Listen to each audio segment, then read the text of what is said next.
Hey, what's up, guys? Books Nelson here, back with another video, and we are going to be getting into these new Team USA Invincible cards. So obviously these were leaked last week. Nothing has changed about them, including their positions, which is very unfortunate for Steve Smith and Grant Hill because that's most likely how they would play. But the mystery is which of these cards got the updated release. And listen, elephant in the room. A brand new sports game came out yesterday. And it is definitely doing very well. People are having a blast.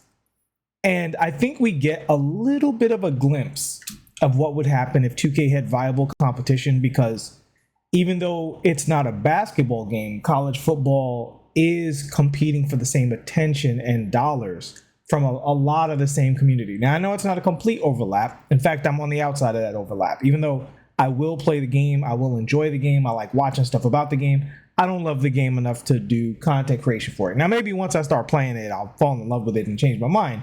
Point being, I'm in the group of people that's like, well, I love basketball and I like football, so it's never really a competition for me. For a lot of people, it is a competition.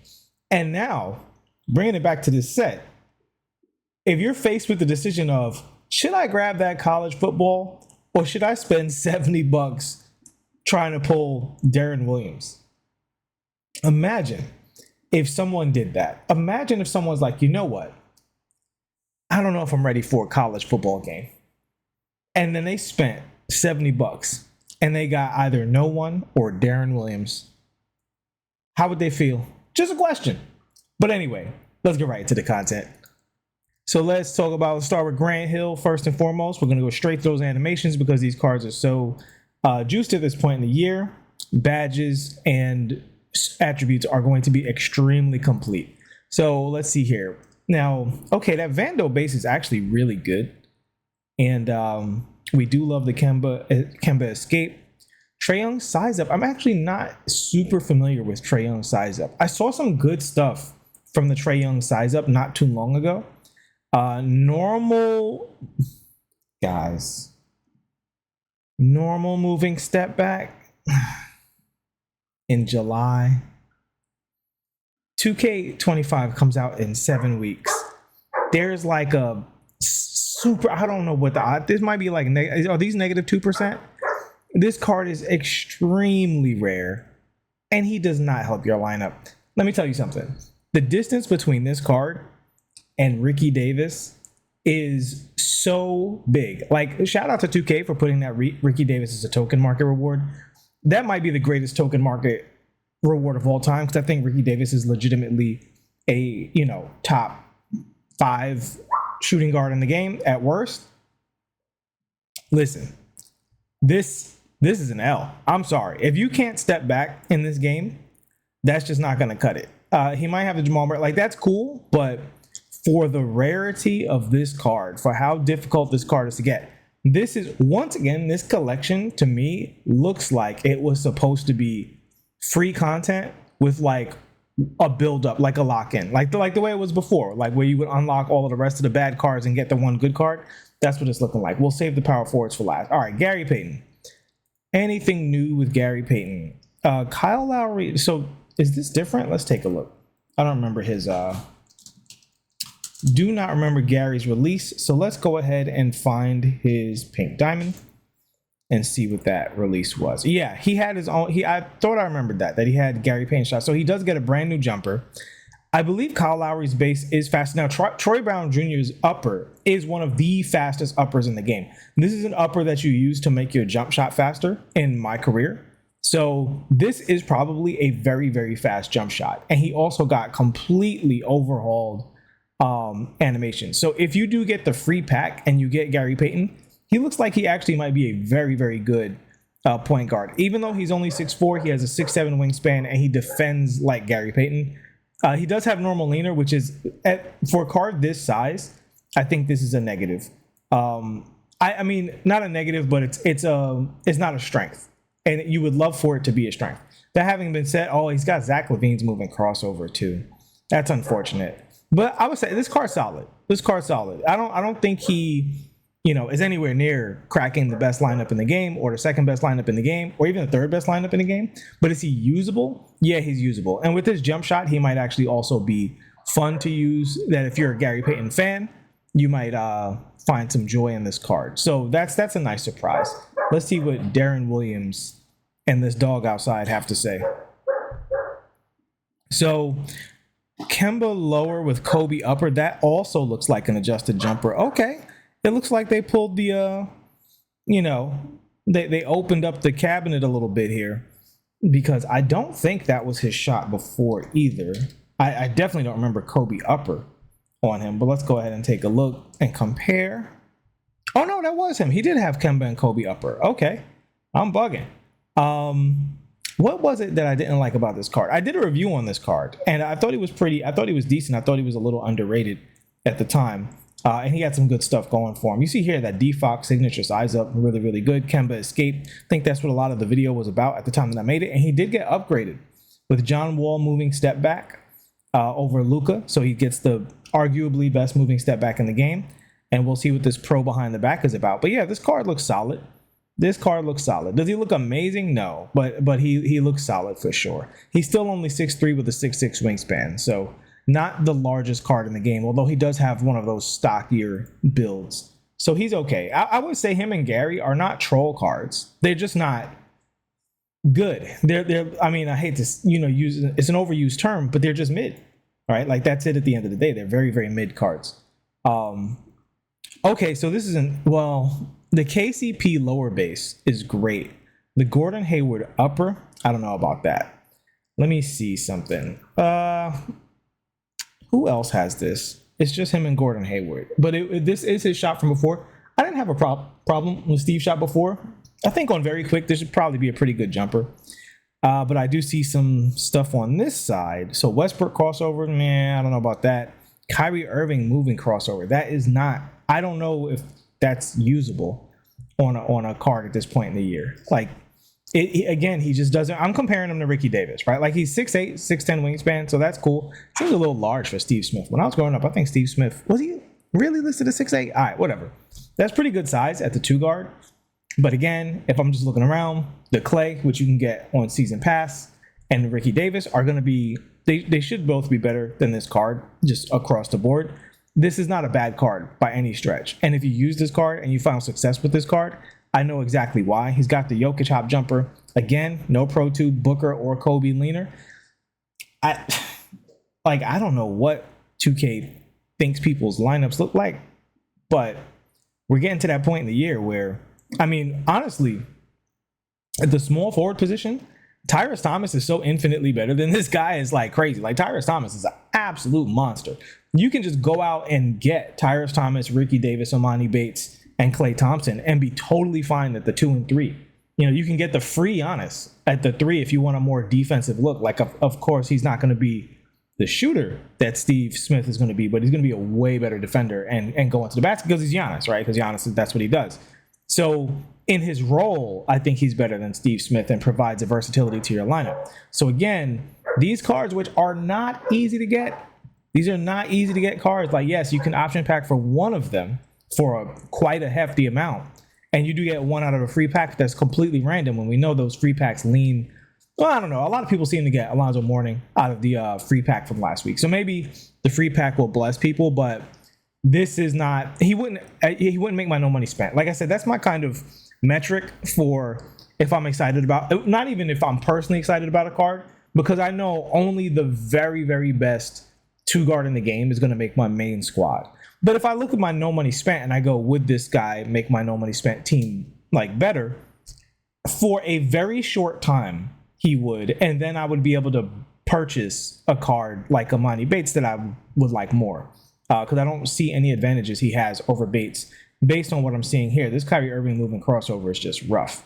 I don't remember the Dame Lillard combo moves, but again, another card that I would describe as mid. He's solid. I mean, he's got some good things. But is he elite? Is he out of this world? No, he's absolutely not. Okay, between Vin Baker and Patrick Ewing. So my guess is Vin Baker gets the treatment. Okay, this is good. Isaac Base and Chuma Okike upper. I hope I said that name right. Normal leaner, Jokic hop jumper. Said John Moran sig style, not the best. Kyrie Irving dribble style is the best. Kemba Walker escape is the best. Steph Curry combo move is actually very, very good. Michael Jordan moving crossover is okay. Again, here we want to see Kobe or John Wall. I will also accept Luka Doncic as an answer for the moving crossover. The rest of the moving crossovers are generally a little inferior. Dame Lillard has some good things about his moving crossover for getting to shots.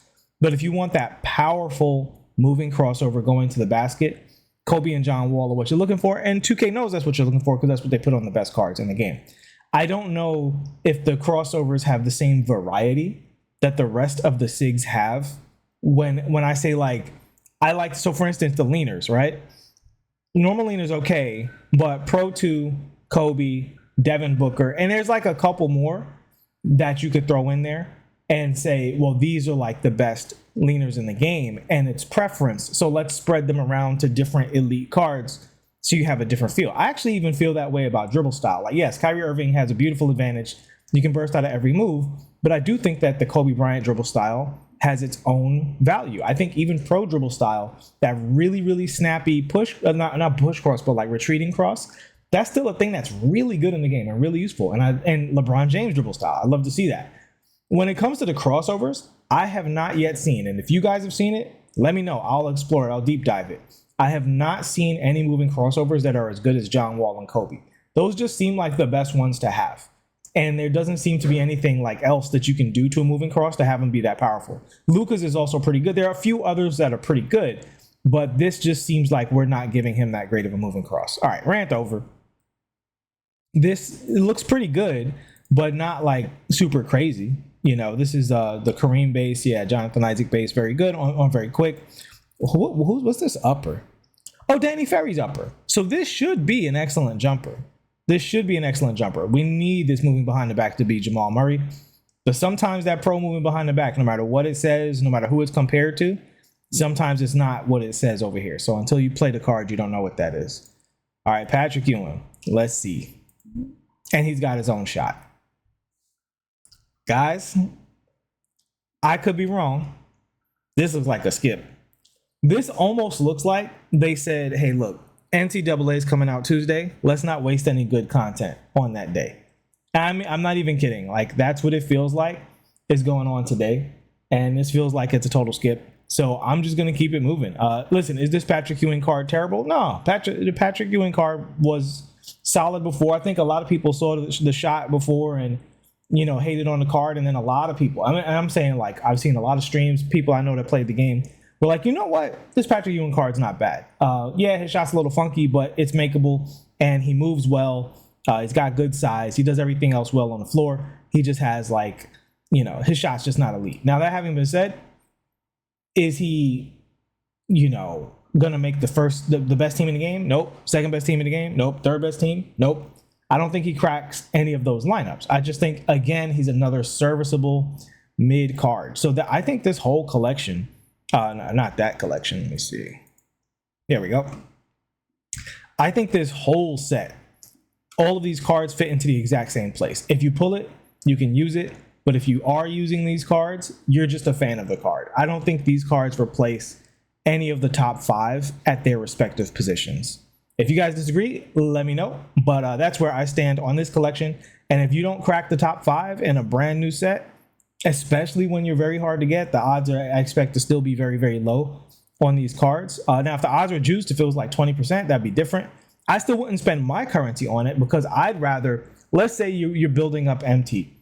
I'd rather build up the MT and buy Manute Bol than spend it pulling these cards, right? In fact, and this might be a controversial opinion, I take Bradley Beal over all of these cards. I actually think that Bradley Beal is a very good card. I said I thought he'd be a good card when he dropped. I didn't do a breakdown on him because he's kind of short. Nobody was really asking for it, but I think that Bradley Beal is actually very good. I think you can go out and drop 40 points on somebody with that Bradley Beal card.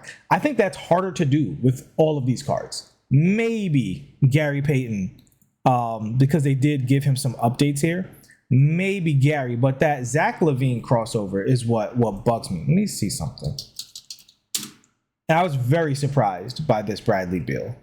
see animation wise. It doesn't say which moving crossover he got, but we see here a lot of similarity with what's going on. He's got the D Fox versus Derrick Rose. That's kind of a pick 'em. They're both very good, but yeah, I still think this Bradley Beal, and Bradley Beal bigger wingspan. I would prefer this Bradley Beal card over the Peyton card. To me, this Bradley Beal card feels almost like perfect as far as small guards go. I really wouldn't change anything. He's a card I'm trying to find a way to like put on my lineup because he's fun. I like the way he plays. And this is exactly what I'm talking about. Because as much as I'm complimenting Bradley Beal, no one thinks Bradley Beal is the best point guard in the game. And Gary Payton, who's one of the best cards in this set, probably as far as small guards go, has to leapfrog Bradley Beal, and he absolutely does not. And you can just go out and grab Bradley Beal rather than pull pack after pack after pack after Emerald, after Ruby, after Bronze, and then finally you get, maybe Gary Payton. Like 2K has to. We're getting towards the end of the year. They have to open it up, man. I'm gonna just say that. Like I'm not even like super down on this collection because it's just none of these are like troll cards. It's just all mid. And it's stuff that I think doesn't help most people's teams. And if you are brand new to the game, I wouldn't suggest these. I would say, put all of your resources to locking in the most recent collection because there are pretty much no bad cards in the whole set. Even Hito Turkoglu, who I don't like and I think is the worst card in that set, I probably play Hito over all of these cards because even though Hito has one flaw in his jumper, at least he's a 6'10" point guard that I can put in if I want a backup point guard with some size that maybe moves a little better than Jokic, right? Like that's a use that I can have. These cards just have no use. They're just behind other cards that are better than them. All right, I'm not gonna drag this out anymore. Guys, that is the set. That's the collection. Let me know what y'all think in the comment section. And hopefully we'll be getting some more exciting news this week about what we have in store for us as 2K ducks and dodges the monolith of college football taking over the video game sports landscape right now. Please like and subscribe. I'll see you guys in the next one. Peace.